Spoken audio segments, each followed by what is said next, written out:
Hello again, YouTube. Welcome back. This is a daily upload. This is part of the daily uploads. The previous 2 days, World War One. Now, look at World War Two. Following the trend, as you've seen. Oversimplified again. Brilliant creator. I am subscribed, definitely. I will be. Part 1. Let's get into it. I hope you enjoy. It's 1902. A young man by the name of Benito Mussolini moves from Italy to Switzerland to avoid You talked a bit faster. military service. He gets big into socialism, working for trade unions, writing for socialist newspapers, advocating a violent overthrow of European monarchies, the whole shebang. This gets him in a bit of trouble with the Swiss police, so he gets arrested, sent back to Italy, set free, returns to Switzerland, is arrested again, goes back to Italy again, completes his military service after previously avoiding it, and then after a brief stint as an elementary school teacher, he finally returns to work as an avid socialist. His speeches and journalistic abilities made him famous among Italian socialists. He was anti-war, so when Italy colonized Libya in 1910, he rioted and got arrested. Then World War I came along, and once again he protested Why is he getting arrested so many times? Italy's involvement. But then he thought, wait a minute, this war could bring about the social climate needed to overthrow European monarchies and bring about the socialist revolution everywhere. And suddenly he was pro-war. But his fellow socialists didn't like his new pro-war stance, so they kicked him out of the party. So then he said, you know what? I'm done with socialism. We need something new, not based on class divisions tearing us apart, but based on It's jumped a bit in here. I feel like I missed a bit. unity through nationality. We'll conquer the Mediterranean and reunite all Italian peoples just like the days of the Roman Empire. I'll call it fascismo, and it will guide the Italian nation to greatness. That's all well and good, Mr. Mussolini, but what kind of haircut am I giving you? Let's go with bold. Oh, what is that picture? What's going on? What's going on?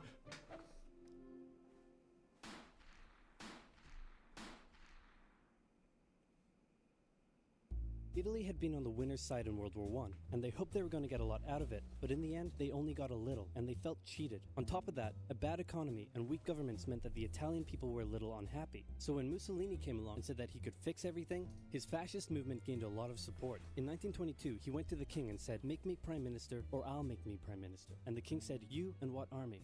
This army. You and what army? Yeah, that's an iconic line, isn't it?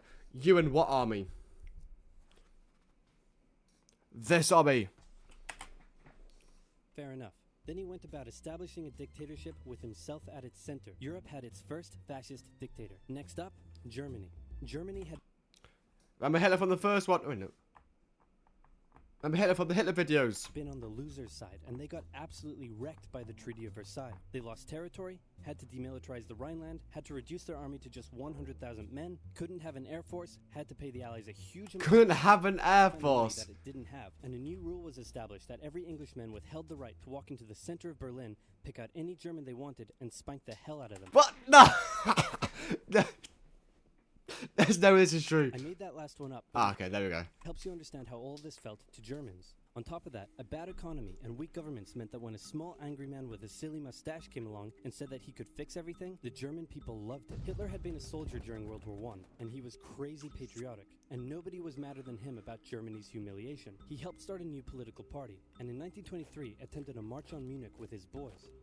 And then he got arrested. But his popularity grew and grew, and in 1933, the president made him chancellor. He believed he was Germany's great destined savior, and he went full megalomaniac, establishing a dictatorship with himself at its center. Europe had fascist dictator number 2.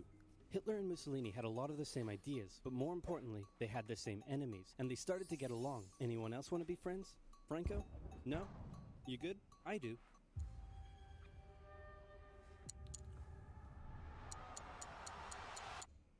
Who's that? It's Japan, and they've taken over northern China.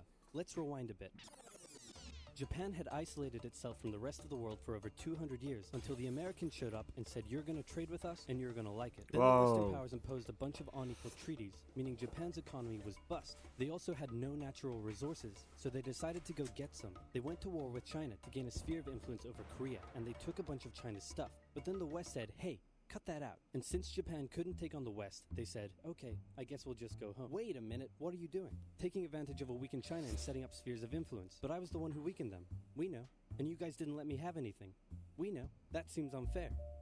We don't know. think so. Oh. Okay, see ya. So Japan thought, screw this, and went to war with Russia, and stunned everyone by actually winning. Then they fully annexed Korea, but they didn't stop there. In World War I, they took Germany's colonies and islands in Asia. And then in an incident that was maybe staged by the Japanese army, a bomb blew up a Japanese train in Manchuria, giving them an excuse to launch an invasion and take over.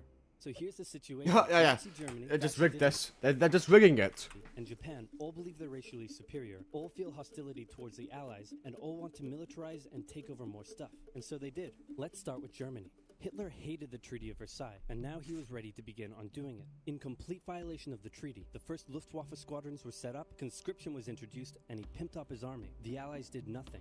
Then Hitler sent his army back into the demilitarized Rhineland, giving orders to immediately retreat if the Allies showed up. The Allies did nothing. With his military re-strengthened, he could now move on to step 2. He wanted to rapidly increase the Aryan population, and to do so, he needed Lebensraum. Or in other words, he would have to take over the world. But for now, a good portion of Europe would do, and he began eyeing up his neighbors. The Allies finally started to get worried, so they implemented a fairly useless diplomatic strategy called appeasement, and it went a little something like this. Hitler would say, I want that thing, and the Allies would say, you can't have that thing. Okay, you can have that thing, but no more. I want that thing. And repeat. In 1938, Hitler's army marched into Austria and just took it, with no resistance. Boom, this is Germany now. Next, he demanded to be given the Sudetenland, an area of Czechoslovakia with many ethnic Germans. The Allies held a meeting with Hitler in Munich and said, look, we're going to give you what... Hang on, this meeting is about my territory. Shouldn't I come to the meeting too? Anyway, we're going to give you what you want. Really? Yeah. Just like that? Yep. What's the catch? Just sign this piece of paper promising you won't invade the rest of Czechoslovakia. Okay. Then Chamberlain returned home victorious, waving his signed piece of paper in the air, declaring crisis to be averted and the continuation of world peace, and we built a statue of Chamberlain in his honor every day on the... How's he got a statue? For signing a piece of paper, for saying, I want this bit. Yeah, go on it. Yeah, mate. Yeah, no problem, big man.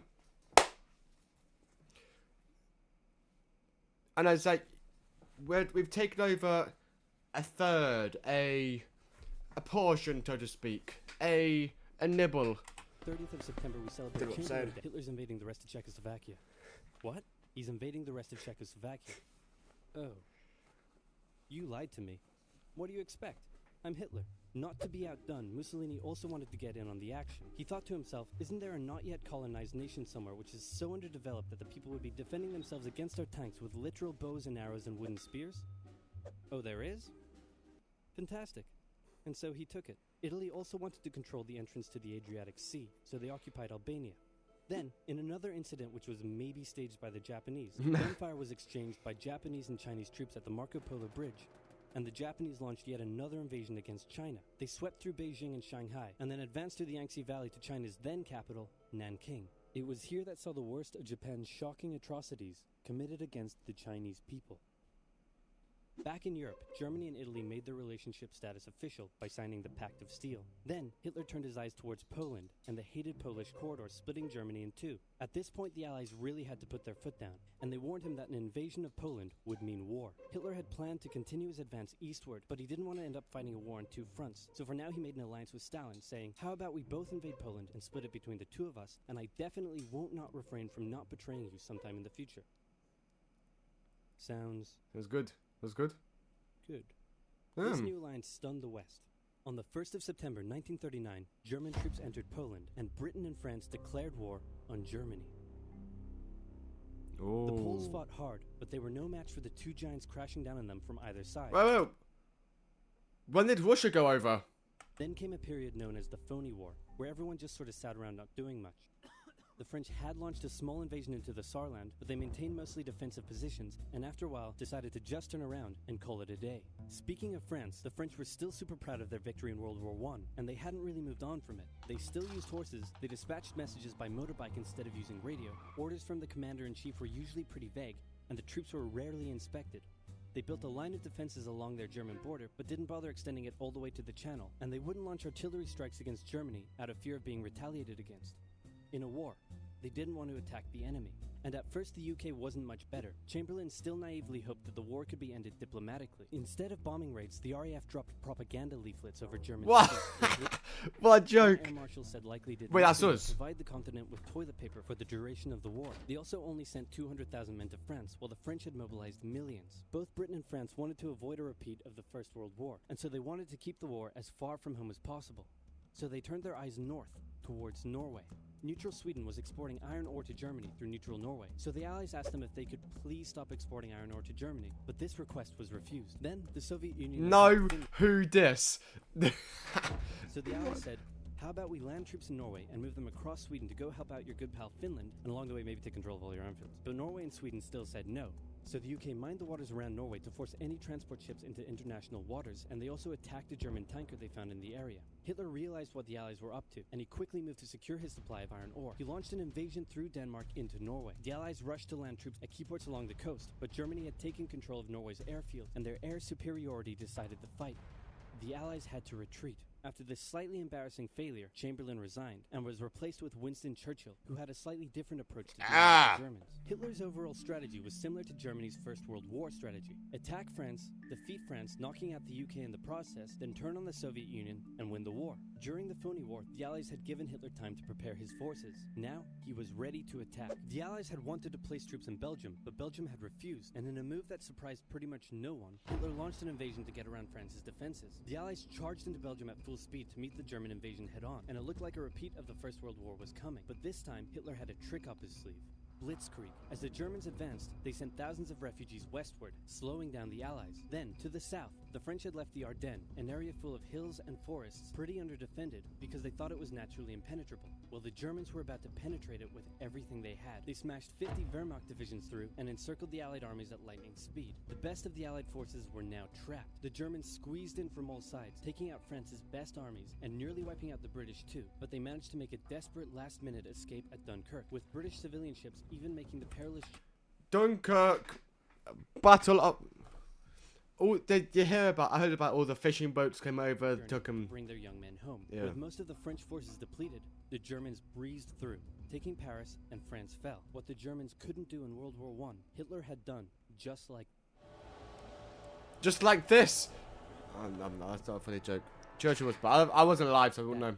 Hitler hoped that with the fall of France, the UK would also lose hope and sue for peace. But quite annoyingly, it didn't, and he needed to secure the Western Front, so he tried to force them into submission with mind games.